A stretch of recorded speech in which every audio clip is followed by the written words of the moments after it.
الشیطان الرجیم بسم اللہ الرحمن الرحیم لقد کان لکم فی رسول اللہ اسوۃ حسنہ غیروں سے مانگا کچھ نہ ملا ذلت ملی، غیروں سے مانگا کچھ نہ ملا ذلت ملی، اللہ سے مانگا سب کچھ ملا اور عزت بھی ملی۔ احباب ذی وقار، میں آپ احباب کے سامنے انتہائی اختصار اور پیار کے ساتھ چند معروضات، چند گزارشات آپ احباب کے گوش گزار کر کے آپ احباب سے اجازت چاہوں گا۔ ماشاءاللہ آپ نے میرے سے قبل ایک علماء کرام، شعراء کرام کا گلدستہ سماعت کیا ہے۔ محترم جناب شاعر اسلام، شاعر انقلاب جاوید قصوری صاحب، شاعر اسلام، شاعر انقلاب محسن حسن بلالی صاحب، شاعر اسلام، شاعر انقلاب حافظ عبدالعظیم ربانی صاحب، شاعر اسلام محترم جناب حافظ حبیب الرحمن صاحب، شاعر اسلام نعیم محمدی صاحب، محترم مولانا یاسر مدنی صاحب، مولانا ریحان عثمانی صاحب، حافظ اسد الرحمن صاحب، جناب محترم حضرت مولانا امین محمدی صاحب، اور ماشاءاللہ جنہوں نے بھی آپ احباب کے سامنے قرآن و حدیث کی روشنی کے اندر خطابات کیے، آپ احباب کے سامنے نعتیہ کلام پیش کیا، اللہ پاک تمام احباب کی ایک ایک نیکی اپنی بارگاہ کے اندر قبول فرما کے ہم سب کے لیے ذریعہ نجات بنائے۔ اور ماشاءاللہ میرے بعد انشاءاللہ الرحمن خطیب پاکستان حضرت مولانا وقاص رحمانی حافظہ اللہ تعالیٰ کا انشاءاللہ آپ نے بیان سننا ہے، تو میں صرف اپنا حصہ ڈالنے کے لیے ایک دو باتیں کر کے انشاءاللہ آپ احباب سے اجازت چاہوں گا، اور میں مبارکباد پیش کرتا ہوں شاعر اسلام محترم جناب نعیم محمدی صاحب حافظہ اللہ تعالیٰ کو، کہ جن کو اللہ کریم نے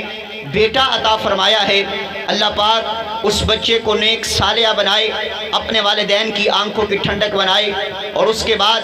اس گھر کے اندر جہاں پر ہم حاضر خدمت ہیں، پروگرام جاری و ساری ہے، اس گھر والوں کے رہنے والوں پر، محترم نعیم محمدی صاحب کے والد محترم پر، ان کے اہل خانہ پر، ان کے بھائیوں پر، محترم بھائی جان ندیم بھٹی صاحب، دیگر رفقا، ہماری مائیں بہنیں جو بڑی محبت کے ساتھ آپ قرآن و حدیث کی باتوں کو سماعت کر رہی ہیں، وہ انتظام و انصرام کر رہی ہیں۔ اللہ پاک تمام احباب پر اپنی رحمتوں کا نزول فرما کے ہم سب کے لیے ذریعہ نجات بنائے۔ اور شاعر اسلام، شاعر انقلاب حافظ عبدالعظیم ربانی صاحب مجھے فرما رہے تھے کہ میرے بھائی کے لیے دعا کیجئے گا۔ یقیناً حافظ صاحب اعظم بھائی اللہ کے دوست اور اللہ کے پیارے بندے اور علماء کے خادم تھے، وہ ہمارے بھی بھائی لگتے تھے۔ اللہ پاک ان کو جنت الفردوس میں اعلیٰ مقام عطا فرمائے۔ اپنے بھولا نہیں کرتے، کبھی خوشی پہ یاد آ جاتے ہیں، کبھی غمی پہ یاد آ جاتے ہیں، جب بندہ آگے بڑھنے لگتا ہے کبھی تب یاد آ جاتے ہیں، اپنے بھولا نہیں کرتے۔ یاد تو آپ کو آئیں گے لیکن آپ کے پاس لوٹ کے نہیں آئیں گے۔ دعا فرمائیں اللہ پاک ان کی مغفرت فرمائے، ان کو جنت میں اعلیٰ مقام عطا فرمائے، اور اللہ ان کے بچوں کو، اللہ نے جو بیٹے عطا کیے ہیں، اللہ پاک ان کو اپنے والدین کی آنکھوں کی ٹھنڈک بنائے۔ تو میں تربیت کے حوالہ سے ایک بات کر کے میں اپنی بات کو ختم کر دینا چاہتا ہوں۔ اللہ کریم نے جناب محترم نعیم محمدی صاحب کو جو بیٹا عطا کیا ہے، اب اللہ نے بیٹا تو عطا کر دیا ہے، لیکن والدین کی ذمہ داری کیا ہے؟ والدین نے کیا کرنا ہے؟ والدین کو کیا کرنا چاہیے؟ اگر چاہتے ہو کہ بیٹا امام بخاری جیسا بن جائے، اگر چاہتے ہو بیٹا امام مسلم جیسا بن جائے، اگر چاہتے ہو بیٹا وقت کا سپہ سالار بن جائے، وقت کا ولی بن جائے، تو پہلی تربیت کا اصول یہ ہے، پہلی تربیت کا ضابطہ قانون یہ ہے، پہلی تربیت کا قانون اور اصول یہ ہے کہ والدین کو چاہیے اپنے بچے کی تربیت اس طرح کیجئے، سب سے پہلے اس کو دین سے آگاہی دیجئے کہ بیٹا آپ نے کلمہ کائنات کے پیغمبر کا پڑھا ہے، اور کائنات کے پیغمبر آپ کے لیے آئیڈیل ہیں۔ آپ نے نبی کائنات جناب محمد رسول اللہ صلی اللہ علیہ وآلہ وسلم کے طریقے پر عمل کرنا ہے۔ آپ نے نبی علیہ الصلوۃ والسلام کے بچپن جیسا اپنا بچپن گزارنا ہے۔ آپ نے اپنا لڑکپن نبی علیہ الصلوۃ والسلام کے لڑکپن جیسا گزارنا ہے۔ آؤ بچے، آپ نے اپنا انداز اس طرح بنانا ہے۔ اگر یقین نہ آئے، حافظ یاسر اکبر صاحب نے اور دیگر علماء کرام نے آپ احباب کے سامنے علماء کرام نے تربیت اولاد کے حوالہ سے بات کی ہے، لیکن میں آپ کے معاشرے کی بات کرنے لگا ہوں، آپ کے معاشرے کی عکاسی کرنے لگا ہوں۔ ایک چھوٹی سی بچی ہے، علماء بھی توجہ کیجئے گا، میں آپ کا خادم ہوں، میرے لیے سارے قابل عزت قابل احترام ہیں، میرے سے علم میں بھی زیادہ ہیں، عمل میں بھی زیادہ ہیں، لیکن ذرا توجہ کیجئے گا۔ ایک چھوٹی سی بچی ہے، چھوٹی سی بچی کو باپ روز روزانہ انبیاء کرام کے قصے سنایا کرتا، صحابہ کرام کے قصے سنایا کرتا، صحابیات کے قصے سنایا کرتا۔ میں نے کہا وہ باپ اپنی بیٹی کو صحابیات میں سے حضرت ام حبیبہ رضی اللہ تعالی عنہا کا بھی قصہ سنایا کرتا ہوگا، کس انداز کے ساتھ کہ میرے اور تیرے محبوب پیغمبر جناب محمد رسول اللہ صلی اللہ علیہ وآلہ وسلم کی یہ پیاری بیوی ہے، اس پیاری بیوی کے گھر باپ ابو سفیان آیا ہے، ابھی کلمہ نہیں پڑھا ہے، بستر پہ بیٹھنے لگا ہے، ماں جی فرماتی ہیں اے بابا جان بستر پہ نہ بیٹھیے گا، جلدی سے بستر کو فولڈنگ کیا ہے، جلدی سے بستر کو اکٹھا کیا ہے، اپنے اس بستر پر اپنے باپ ابو سفیان کو بیٹھنے نہیں دیا ہے۔ باپ کہتا بیٹا میں تیری بات کو سمجھ نہیں سکا، بیٹیوں کے گھر باپ آتے ہیں، بیٹیاں تو خوش ہو جاتی ہیں، آپ نے یہ کیا کیا ہے، میرے نیچے سے بستر کو اٹھا لیا ہے، میرے نیچے سے بستر کو فولڈ کر لیا ہے۔ بیٹی کہنے لگی بابا آپ میرے لیے قابل عزت ضرور ہیں،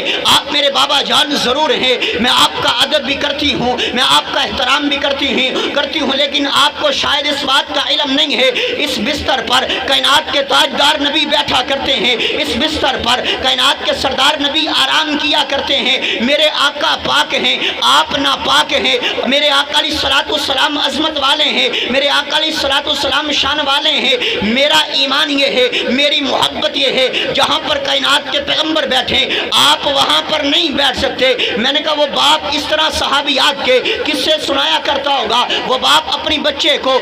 کو صحابیات کے قصے سناتا ہے، اب وہ بچی تھوڑی سی بڑی ہوئی ہے، 4-5 سال کی عمر ہوئی ہے، 5 سال کی عمر کے اندر وہی باپ اپنی بچی کو اسکول کے اندر داخل کرواتا ہے۔ جب بچی اسکول کے اندر پہنچی ہے، جب بچی اسکول میں داخل کروائی گئی ہے، جب بچی اسکول میں پہنچی ہے تو وہ بچے سے سوال ہوا ہے، ٹیچر آیا ہے، ماسٹر آیا ہے، ہاں ٹیچر آ کر کے پوری کلاس سے سوال کرتا ہے، سوال پتہ ہے کیا کرتا ہے، ٹیچر کہتا ہے بیٹا آپ نے بڑا ہو کر کے کیا بننا ہے، کوئی کہتا ہے میں نے بڑا ہو کر کے PhD اسکالر بننا ہے، کوئی کہتا ہے میں نے بڑا ہو کر کے ڈاکٹر بننا ہے، کوئی کہتا ہے میں نے بڑا ہو کر کے پائلٹ بننا ہے، کوئی کہتا ہے میں نے بڑا ہو کے بزنس مین بننا ہے۔ جب یہ سوال اس بچی پر پہنچا، نہیں محمدی صاحب توجہ کیجئے گا، اللہ نے اولاد تو عطا کر دی ہے، یہ اللہ کی نعمت ہے، اگر اللہ بیٹا عطا کرے یہ اللہ کی نعمت ہے، اگر اللہ بیٹی عطا کرے یہ اللہ کی رحمت ہے، لیکن آگے کردار آپ کا ہے۔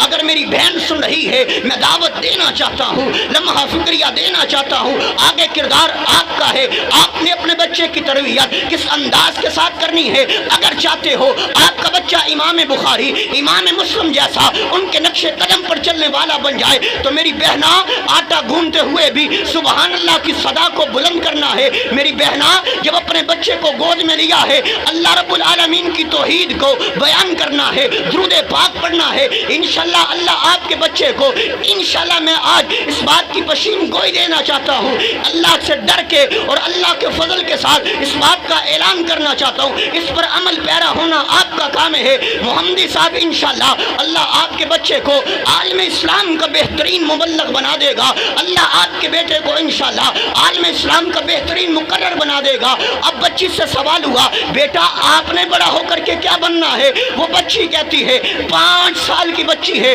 توتلی زبان سے بولتی ہے a teacher G a professor G میں نے بڑا ہو کر کے صحابیہ بننا ہے، میں بڑی ہو کر کے صحابیہ بننا چاہتی ہوں، میرا دل چاہتا ہے میں بڑی ہو کر کے صحابیہ بننا چاہتی ہوں۔ ٹیچر پریشان ہو گیا، ٹیچر بڑا غمگین ہوا، ٹیچر بڑا پریشان ہوتا ہے، کہتا بیٹا آپ نے اس طرح کرنا ہے، کل اپنے گھر جانا ہے اور اپنے بابا جان کو میرے پاس لے کر کے آنا ہے۔ وہ بچی اب اپنے گھر جاتی ہے، جا کر کہتی بابا جان آپ کو میرے ٹیچر نے بلایا ہے، اور وہ کہتے ہیں اپنے بابا جان کو میرے پاس لے کر کے آنا ہے۔ جب باپ پہنچا ہے، دفتر کے اندر بٹھایا گیا ہے، کہنے لگا آپ کی بیٹی نے آج مجھے حیران کر دیا، آج آپ کی بیٹی نے مجھے پریشان کر دیا۔ یہ میں بات کسی انبیاء کرام کے دور کی نہیں کر رہا، یہ بات میں صحابہ کرام کے دور کی نہیں کر رہا، آپ کے معاشرے کی بات کر رہا ہوں۔ اگر تربیت ہوگی، اگر والدین اپنا کردار اپنائیں گے، پھر جواب اس طرح کے ہوں گے۔ یہ بچی پتہ کیا کہتی ہے؟ بچی کہتی بابا جان